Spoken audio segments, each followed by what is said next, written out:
लाइए मालिक, मैं आपके जूते साफ कर देती हूँ, अच्छे चमका के दूंगी। बहन तू कैसी बात कर रही है? देखे मालिक, कितने गंदे जूते हो गए हैं, बस 2 मिनट में आई, इतने गंदे हो गए हैं। अरे ये इसको क्या हो गया है? ये कैसी बातें कर रही है? मुझे तो खुद कुछ नहीं पता, मैं तो खुद हैरान हो गई। तुमने तो कुछ नहीं से कहा। देखो अगर तुमने इसे कुछ कहा हुआ ना तो मुझसे बुरा कोई नहीं होगा, समझी तुम? नहीं नहीं, मैंने तो कुछ भी नहीं कहा इसे। तो फिर उसे क्या? ये लीजिए मालिक, आपके जूते बहुत अच्छे से चमका दिए हैं, और मैं झाड़ू भी लगा देती हूँ, झाड़ू भी बहुत अच्छे तरीके से लगा लेती हूँ। बस बस देखना आप, 2 मिनट में घर चमका दूंगी मैं। तो ये सब कर क्यों रही है? तेरी भाभी है ना बेगम, इसे झाड़ू पकड़ो प्लीज।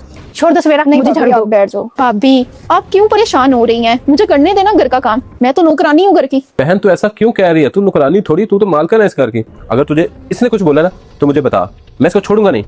तुझे मैंने बचपन से पाला है, रानियों की तरह रखा है, और तू नुकरानी बन रही है। छोड़ दे ये सब। देख अगर मुझसे कोई गलती हुई ना तो मुझे बता प्लीज। हाँ सवेरा, अगर मुझसे जाने अनजाने में कोई गलती हो गई तो मेरी बहन मुझे बता, और ये झाड़ू मुझे पकड़ा। भाई आपने तो मुझे रानी बना के रखा हुआ है, पर मैं नौकरानी की तरह रहना चाहती हूँ। वही तो मेरी बहन, मैं यही तो तुझसे पूछ रहा हूँ, तू क्यों ऐसा कर रही है? भाई आज से मैं इस घर में नौकरानी बन के रहूंगी, क्योंकि कल को मैं ससुराल जाऊंगी तो वहां पे भी नौकरानी की तरह ही रहना है ना। वरना भाभी की तरह अगर मेरे से कोई गलती हो गई तो मैं डांट भी खाऊंगी, गालियां भी खाऊंगी। वो तो मुझे कहेंगे ये काम ठीक नहीं किया, वो काम ठीक नहीं किया। भाई मैं तो आपको ये कहती हूँ, आज से आप मुझे मारना भी शुरू कर दे, जिससे उन्हें कोई प्रॉब्लम ना हो और मुझे भी आदत पड़ जाए। एक काम भी तुमसे ठीक तरीके से नहीं होता।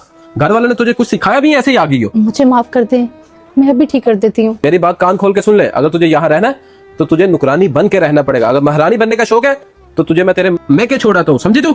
आइंदा ऐसा नहीं होगा, मैं ध्यान रखूंगी। अच्छी बात है। वो उस कमरे में पोछा तू लगा के आई है? ऐसे पोछा लगाते हैं? ढंग से पोछा नहीं लगा सकती तू? वो मैं क्या मैं कर रही हो? अच्छे से काम नहीं कर सकती? दिमाग में भूसा भरा हुआ तुम्हारे क्या? अच्छे तरीके से काम करना सीख ले, वरना मुझसे बुरा कोई नहीं होगा। वो मैं आइंदा से सही करूंगी काम सारा। ठीक है, दोबारा उस कमरे की सफाई कर जाके।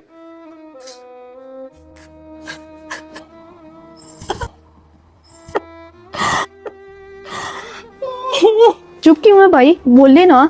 भाभी भी तो अपने घर की महारानी थी, जब से इस घर में आई है आपने तो उनको नौकरानी बना के रख दिया। और कल को जब मेरी भी शादी होगी तो मुझे भी फ्यूचर में नौकरानी बन के ही रहना पड़ेगा ना। देखें भाई, अगर आज मुझे मार खाने की आदत पड़ गई तो मेरे लिए बेहतर है, कल को मुझे कोई मारेगा तो मुझे फील ही नहीं होगा, और ना ही मैं भाभी की तरह किसी नुक्कड़ में बैठ के रोती रहूंगी। मैं भी अगर भाभी की तरह रहूंगी तो आपको कितना अजीब लगेगा। मैं खुद को तैयार कर रही हूँ ताकि भाभी की तरह मेरे ससुराल से आपको फोन ना आए कि ले जाओ इसको कोई काम नहीं ढंग से आता। भाई मैं नहीं चाहती कि आपकी कोई इंसल्ट करे। वैसे भी जो आप इसी के बहन के साथ करते हैं, कल को मेरे साथ भी वही